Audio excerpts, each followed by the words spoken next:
Hi everyone, my name is Sushma. My clinic name is the Skin Miracle.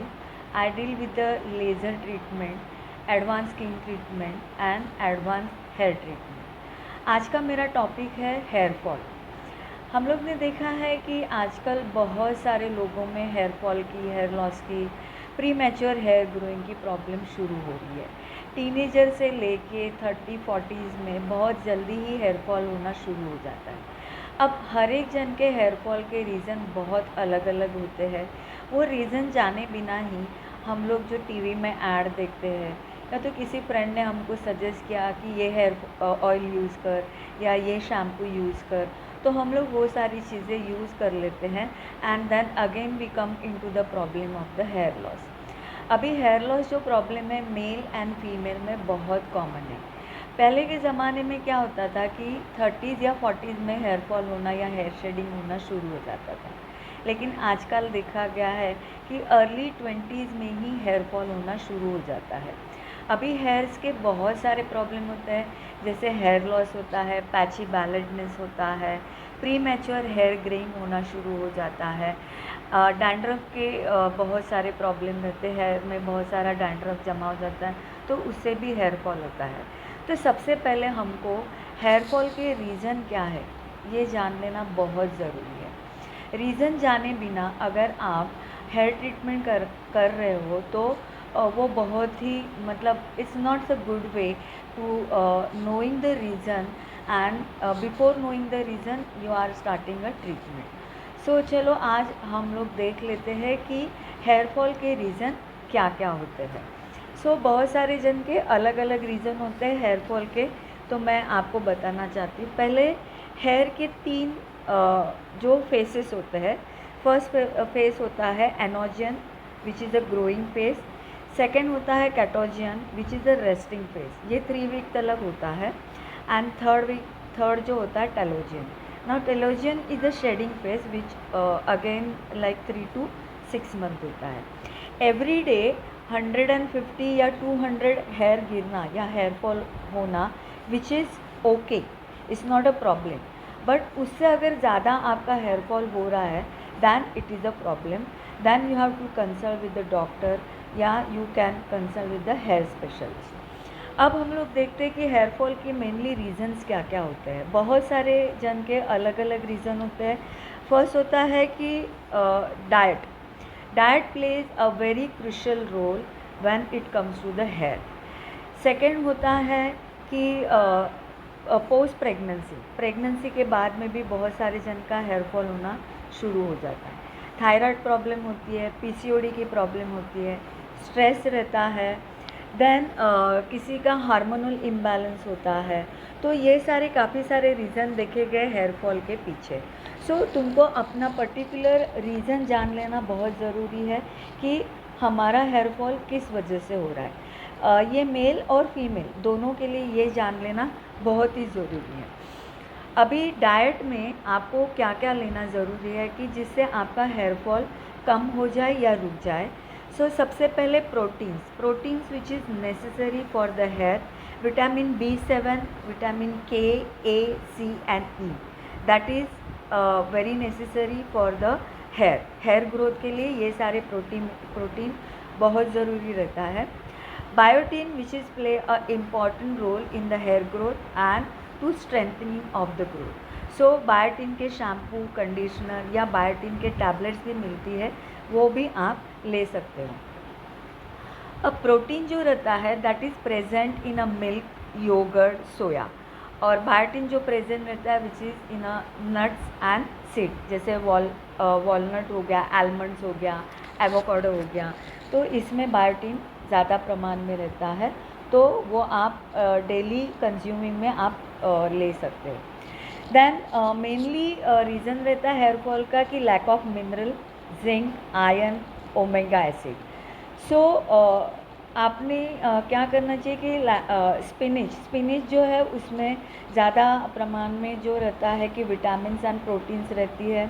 Then dark green vegetable, उसमें vitamin A, C and E रहता है and which is the important source of iron. Pumpkin seed ये भी आप खा सकते हैं, flax seeds है, ये भी हमारे हेयर ग्रोथ के लिए बहुत इम्पॉर्टेंट होते हैं। Food which is rich in vitamin D and B12 that is also which is helpful for the hair growth and stop the hair fall. So ये जो विटामिन या ये जो मिनरल्स रहते हैं ये हम लोग को fish, egg, milk and other dairy product से मिल सकते हैं। सो ये कंज्यूम करना बहुत ज़रूरी होता है। विटामिन B12 जो है which is help in to the formation of the cells and the hair growth. Food rich in vitamin A, C and E that is a pumpkin, carrot, sweet potato. Vitamin E के oil भी आते हैं और vitamin E की capsule भी आती है इवियन से। मैंने काफ़ी सारे स्किन केयर में एंड हेयर केयर में आपको इवियन का जो इम्पोर्टेंस है आपको समझाया है।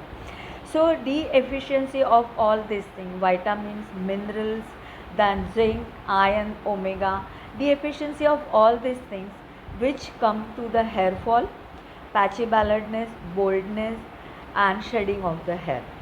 अभी बहुत सारे जन के अलग अलग रीज़न हो सकते हैं हेयर फॉल के, जैसे surgery, medication, post pregnancy, smoking, stress, lack of sleep, hair treatment जो हम लोग कराते हैं जैसे कैरेटिन कराते हैं या हेयर के ऊपर हम लोग हेयर कलर्स कराते हैं, ब्लो ड्राई करते हैं, बहुत बारी केमिकल, हार्श केमिकल हम हमारे हेयर के ऊपर यूज़ करते हैं, हेयर शैम्पू एंड कंडीशनर हम लोग यूज़ करते हैं। तो ये सारी चीज़ें या ये सारे फैक्टर्स जो है वो हेयर फॉल के लिए इससे काफ़ी सारा हेयर फॉल आपका हो सकता है। सो हम लोग को क्या करना चाहिए, काफ़ी टाइम देखा गया है कि बहुत सारे जन का स्लीपिंग पैटर्न्स वो भी मैटर करता है हेयर फॉल के लिए। देन हार्मोनल इम्बैलेंस होता है, PCOD and thyroid that is the main reason for the hair fall.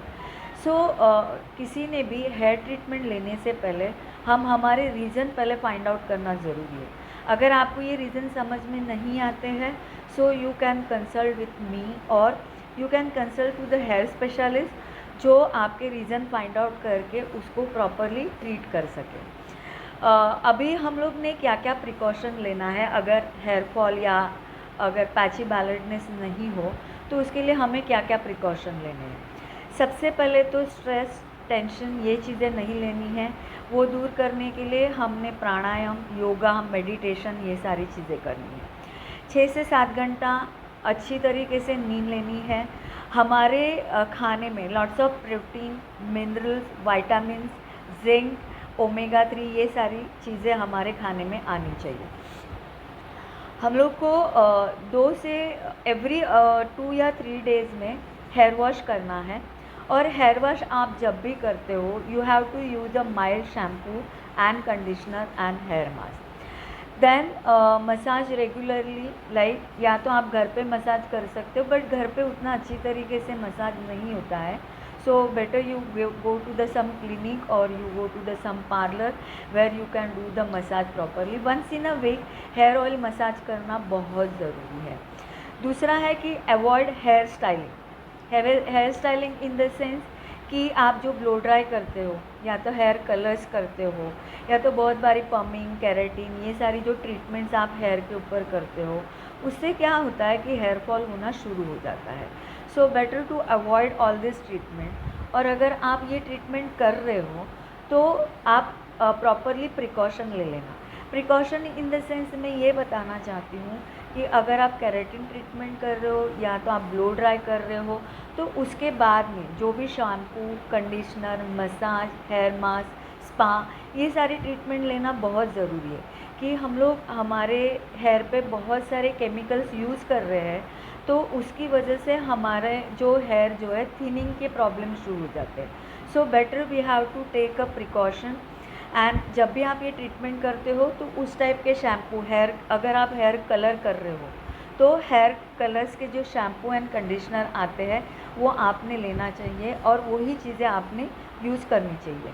Omega 3 biotin के शैम्पू एंड कंडीशनर या बायोटिन की टैबलेट्स ये भी आप सारा जो है ये डॉक्टर को कंसल्ट करके या जो भी हेयर स्पेशलिस्ट है उनको कंसल्ट करके ये सारी चीज़ें आपने कर लेनी चाहिए। एंड अगर आप घर का कोई नुस्खा अगर मैं आपको बताऊं तो आप कभी भी अगर हेयर वॉश कर रहे हैं, नेक्स्ट डे आप हेयर वॉश कर रहे हैं, तो उसके पहले आप हेयर ऑयल लगा के फुल नाइट रख लीजिए। आपने हेयर ऑयल जो है coconut hair oil you can use this. Virgin coconut hair oil is the which is very best to our hair. So आपने हेयर ऑयल करना है, आपने पार्टिंग में अच्छी तरीके से हेयर करना है, हेयर मसाज करना है। उसके बाद में नेक्स्ट डे आपने जो भी शैम्पू या जो भी कंडीशनर यूज़ करने हैं वो सल्फेट फ्री यूज़ करने हैं। बिकॉज सल्फेट जो रहता है, जो सल्फेट वाले शैम्पू रहते हैं या केमिकल वाले शैम्पू जो रहते हैं वो हमारे हेयर को हार्म पहुंचा सकते हैं and which is again cause to the hair fall. So sulphate free वाले शैम्पू आप हमेशा यूज़ कर लीजिए। कंडीशनर आप अच्छे यूज़ कर लीजिए। हेयर मास्क जो मैंने बहुत बारी मेरे वीडियोस में घर पे जो ऑर्गेनिक हेयर मास्क है वो मैंने आपको बताया, वो हेयर मास्क यूज़ करना शुरू कर लीजिए।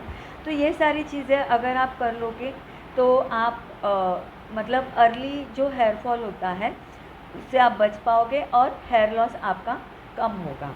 अगर आपको हेयर के बारे में कुछ भी क्वेश्चन है, कुछ भी क्वेरीज है, या हेयर ग्रोथ या पैची बैलेंसनेस या हेयर फॉल या डैंड्रफ हो रहा है उसके बारे में अगर आपको कुछ भी क्वेश्चन है आपके दिमाग में तो आप मुझे कंसल्ट कर सकते हो, आप मुझे क्वेश्चन पूछ सकते हो। संडे के दिन मैं लाइव आने वाली हूँ और उस दिन भी मैं हेयर रिलेटेड प्रॉब्लम डिस्कस करने वाली हूँ। So if you have any problem, if you have any question, please feel free to ask me. आप मुझे डीएम कर सकते हो या आप मुझे मैसेज भी कर सकते हो। तो आप घर पे बने रहिए, अपने हेयर का ख्याल रखिए, अपने हेल्थ का ख्याल रखिए।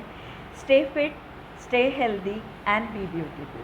और मेरा जो ये वीडियो है वो ज़्यादा से ज़्यादा लोगों में शेयर कर लीजिए, लाइक कर लीजिए। कुछ भी क्वेश्चन हो तो आप मुझे पूछ सकते हो। Thank you so much.